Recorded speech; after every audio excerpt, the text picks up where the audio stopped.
आसमान में काले बादल घिरे हुए थे और चांद की रोशनी भी बादलों के पीछे छिपी हुई थी। स्टेशन पर अजीब सी खामोशी छाई हुई थी। हवा में एक अजीब सी ठंडक थी जो किसी अनजान खतरे का एहसास करा रही थी। दिल्ली से जयपुर जाने वाली bullet shadow express platform number 13 पर आने वाली थी। यह ट्रेन 20 साल पहले रहस्यमयी तरीके से गायब हो गई थी, लेकिन पिछले महीने से इसे हर अमावस्या की रात स्टेशन पर देखा जा रहा था। यह ट्रेन केवल कुछ मिनटों के लिए रुकती थी और फिर हवा में गायब हो जाती थी। स्टेशन के आसपास के लोग इसे भूतिया ट्रेन कहने लगे थे। किसी ने इसमें चढ़ने की हिम्मत नहीं की थी, लेकिन पत्रकार अर्जुन ने फैसला कर लिया था कि वो इस ट्रेन के रहस्य को उजागर करेगा। अर्जुन एक खोजी पत्रकार था जो हमेशा रहस्यमयी और अनसुलझी मामलों की रिपोर्टिंग करता था। उनकी रिपोर्टिंग ने कई बार देश भर में हलचल मचा दी थी। जब उसने बुलेट शैडो एक्सप्रेस के बारे में सुना तो वह इसे अपनी करियर का सबसे बड़ा स्टोरी मान बैठा। उसने अपनी सबसे करीबी दोस्त नेहा को फोन किया, जो एक रिसर्चर थी। नेहा हमेशा अर्जुन के साथ खतरनाक मिशनों पर जाती थी और उनकी योजनाओं में साथ देती थी। अर्जुन ने नेहा से कहा, नेहा, मुझे एक केस मिला है। यह हमारी अब तक की सबसे बड़ी और खतरनाक कहानी हो सकती है। क्या तुम मेरे साथ चलोगी? नेहा ने कुछ देर सोचा और फिर कहा, तुम जानते हो मुझे खतरों से डर नहीं लगता, लेकिन यह ट्रेन में आत्माओं का हाथ हो सकता है। हमें बहुत सावधानी से काम करना होगा।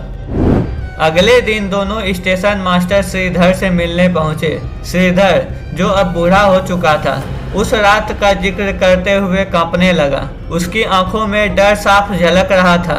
उसने कहा, 20 साल पहले की वह रात मेरी जिंदगी का सबसे बुरा अनुभव था। ट्रेन में 100 से ज्यादा यात्री सवार थे, लेकिन वह ट्रेन अपनी मंजिल तक कभी नहीं पहुंची।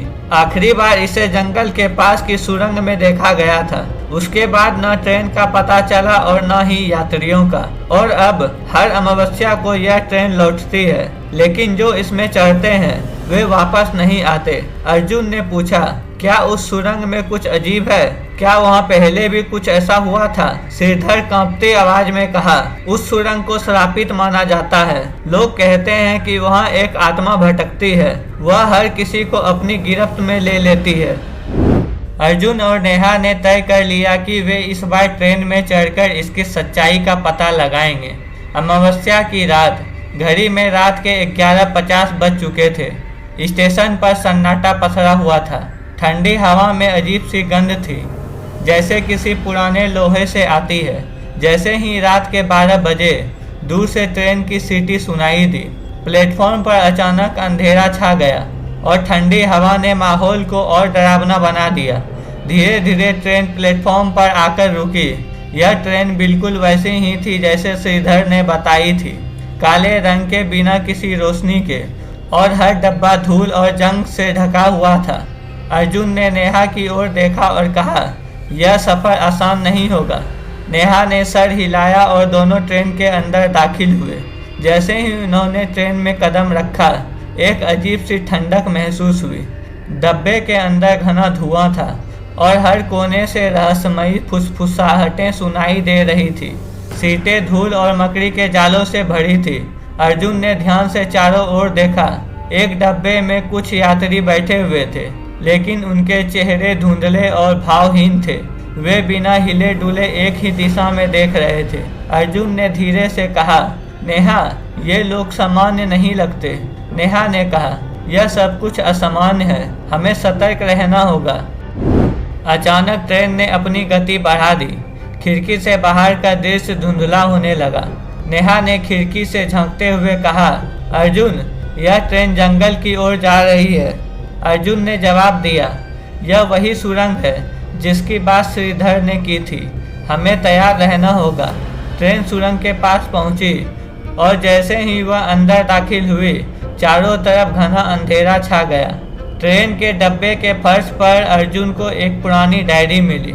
उसने उसे उठाकर पढ़ना शुरू किया। डायरी में लिखा था, मैंने इस ट्रेन में सफ़र करते हुए किसी का अपराध देखा था। मैंने किसी की मदद नहीं की और अब मुझे इसकी सज़ा भुगतनी पड़ रही है। जैसे ही अर्जुन डायरी पढ़ रहा था, ट्रेन अचानक रुक गई। दोनों ने ट्रेन से बाहर निकलने का फैसला किया। सुरंग के अंदर का माहौल और भी खौफनाक था। वहाँ एक टूटी फूटी मूर्ति और एक महिला की तस्वीर पड़ी थी। तस्वीर के पीछे लिखा था, मुझे इंसाफ चाहिए, मैंने दर्द सहा है, अब सब सहेंगे। अचानक एक छाया उसके सामने प्रकट हुई। वो महिला की आत्मा थी। उसने चीखते हुए कहा, तुम्हें यहाँ नहीं आना चाहिए था, अब तुम्हारी बारी है। अर्जुन ने हिम्मत जुटाकर कहा, तुम कौन हो और यह ट्रेन क्यों श्रापित है? आत्मा ने जवाब दिया, मैं एक निर्दोष महिला थी। मुझे इस ट्रेन में बेरहमी से मारा गया था। किसी ने मेरी मदद नहीं की। अब तक मुझे इंसाफ नहीं मिला और जब तक मुझे न्याय नहीं मिलेगा यह ट्रेन भटकती रहेगी। अर्जुन ने कहा, हम तुम्हारी मदद करेंगे, हम तुम्हारी कहानी दुनिया के सामने लाएंगे। आत्मा ने एक पल के लिए उन्हें घूरा, फिर कहा, अगर तुमने वादा तोड़ा तो तुम्हारा हाल भी वही बाकी यात्रियों जैसा होगा। जैसे ही उन्होंने आत्मा से वादा किया, वह एक चमकदार रोशनी में बदल गई और गायब हो गई। ट्रेन धीरे धीरे धुंध में विलीन हो गई। अगले दिन अर्जुन ने आत्मा की कहानी को प्रकाशित किया। ब्लैक शैडो एक्सप्रेस का रहस्य अब दुनिया के सामने था। ट्रेन को फिर कभी नहीं देखा गया। अर्जुन और नेहा का यह साहसिक अनुभव ऐतिहासिक बन गया।